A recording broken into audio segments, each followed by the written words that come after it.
How are you, my friend?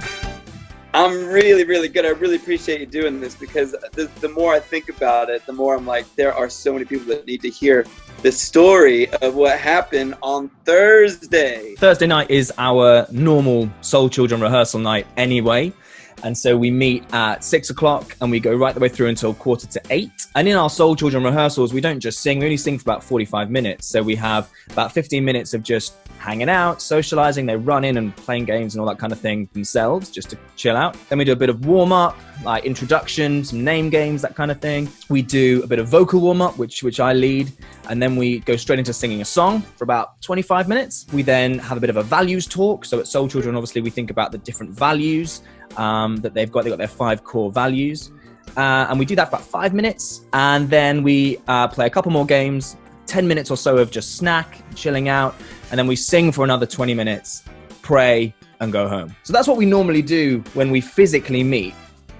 And obviously, with everything that's going on at the moment, we can't do that. We can't physically meet. And so we said, okay, well, there's this thing called Zoom, and there are other, obviously, internet sharing things available. And we thought, how do we have a virtual choir? How do we get the kids and the leaders as well to come together and still have this community? Because the Soul Children, one of their strap lines is, we are Soul Children, we are family. But in this weird place of isolation, of aloneness, we're still family, we just communicate in a different way. So we said, right, how do we communicate in a different way with the Soul Children family? Brilliant. So we said, right, let's try this virtual choir. We tested it and we worked out that if we have everyone's microphone on at the same time and we all sing, it sounds like a mess. It's carnage. You just can't do it. However, if the leader, let's call that person me, we mute everyone else's mic and I play the music and have the speaker my end and I sing and dance and that kind of thing, they all follow my camera and they all do it together. So it's a really weird kind of thing because in a rehearsal, you make a sound and you get sound back, but in this instance, you don't. So I'm still making sound and I can see them all reacting and dancing and doing all kind of things, but I can't hear them. Similarly, they can't hear each other, but they can hear me. And so we sort of said, right, let's try that. So on Thursday, we did a 40-minute rehearsal. So at about 6 o'clock, I posted on our Facebook page just 15 minutes of warm-ups, and that's for everyone. And then we had a closed rehearsal. So we got our Zoom thing, got our passwords and everything else, because you've got to obviously think about safeguarding in this kind of place as well. So it was a closed rehearsal with all our safeguarding points that we adhere to ensure the protection of the children and us and everything like that. Because obviously that's one of our priorities, is to keep everybody safe. And in this 40-minute closed rehearsal, we had times of bedlam where everyone's mic was on, everyone was chatting and catching up. And the joy on people's faces of, I can still see you! It's amazing! was just wonderful.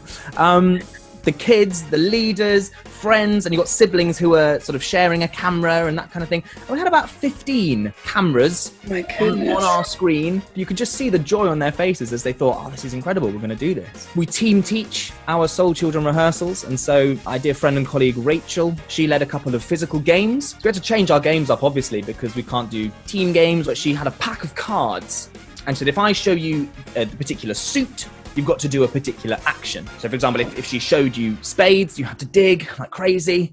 She showed you hearts, diamonds was ka-ching, and clubs was bah!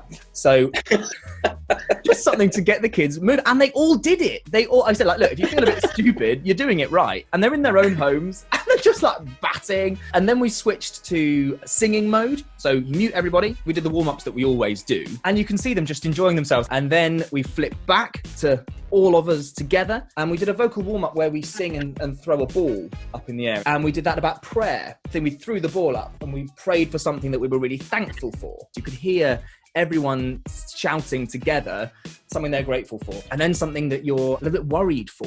So to be able to pray together in a bit of a creative way. And then we sung the song. So I muted everybody again, had my speaker on, and we sung Headlights. It's the one that they all know. Let's not try and teach anything. Yeah. Let's go with something familiar. And then we move from the song into a time of, do we know the lyrics? Because some people in the chorus, then you got 3 different versions. And some people going, I always get those mixed up. We had a bit of a Q&A. So it was like, right, what's the first one? Hands up. Who could? And so then you could unmute someone and they'd say, oh, it's this one. Yep, excellent. And what's the next one? Oh, you, go. And so it was still this interactive place. Brilliant. It's like, I know it. Then we did our little values talk. With our rehearsals, we really try and theme everything that we do so that it's not just warming up and doing some way and then doing something completely different and then doing something completely different. Today's theme or last week's theme was the idea of step by step. And we brought it back to the idea about the cards, that with a deck of cards, you can see the top one, but you don't know what's coming next. You look at them step by step.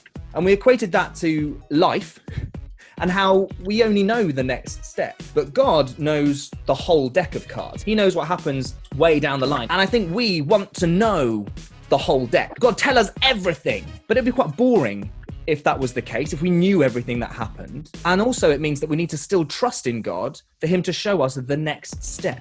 You don't need to know the whole deck. You just need to know the next step. And especially in this time of what on earth is going on. Yeah. Is this going to be a couple weeks, a few months, up to a couple years? Like, we just don't know. But knowing the next step is enough. So we spoke about that for a little bit.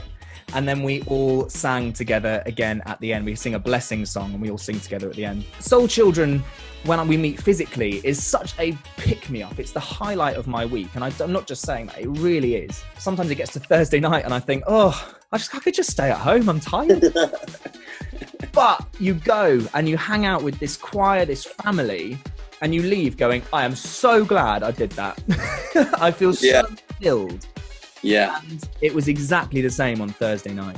Rachel and I are meeting on Monday to chat about what's the next theme? What can we pull out of maybe a song, or what can we talk about that's maybe been in the news? And then what kind of games link into that? What kind of songs should we choose around that theme? And what kind of our values talk could be? And what can we give the children and the adults to take away and say, try this week? And I did a little video and I said, all I know about the next day is that it's going to be sunny. All I know, and I'll do the rest when we get there. So that's just a little glimpse as to how it worked.